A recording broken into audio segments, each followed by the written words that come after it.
Hey guys, we're going to talk about new shooter training, passiveness with your grip, and how to help them understand how to be passive with their grip and also be active in certain parts of their grip. So, for example, this lady here is a very timid shot, but we will get through it and we'll talk about some of the stuff. So, as you can see, her left hand or her support hand isn't very aggressive. So that's another thing. And then particularly with this customer, her hands are very small, but she gets the gist of the grip of maximizing friction on the firearm. Now, what I would tell her to do is to become more aggressive with her left hand, where her fingers are actually kind of pointing down more, the index, the middle, the ring, and the pinky, and her thumb is pointing more at the target, her left thumb, that is. What this does is it creates a locked left wrist. So if you cant your wrist down as far as it can go, then it is locked into position. And that does a few things.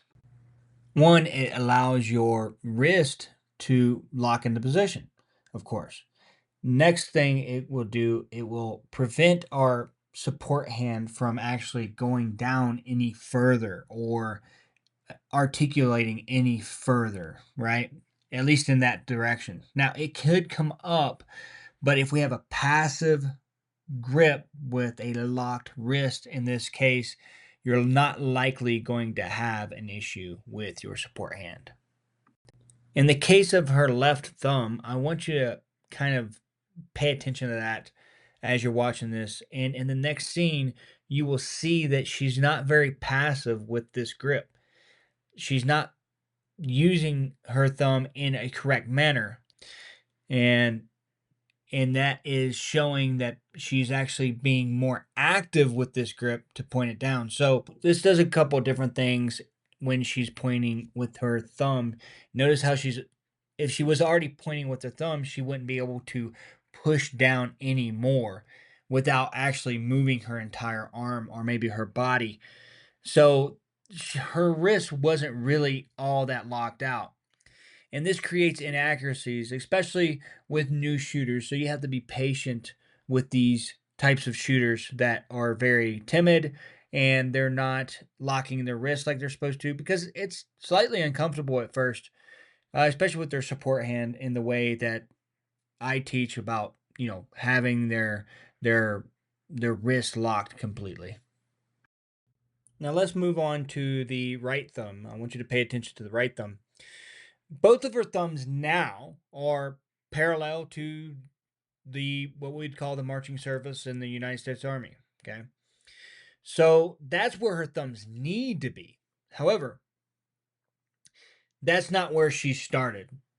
And in addition to that right thumb, if she was to move that thumb out of the way, then there's some real estate on the gun where the meaty part of her left hand could reach, which would maximize friction a whole lot more on the firearm, and she would have a whole lot more control of the muzzle flip. So, what I would tell students is to raise that right thumb up. You don't actually need it, and replace that thumb with the meaty parts of your left hand or your support hand.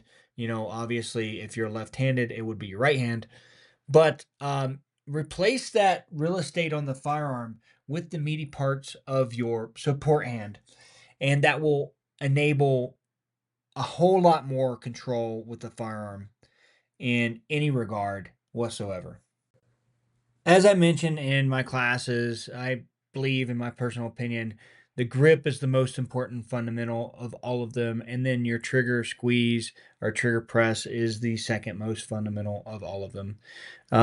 Because your grip is supposed to line up your firearm so that it's pointing to the threat or the target.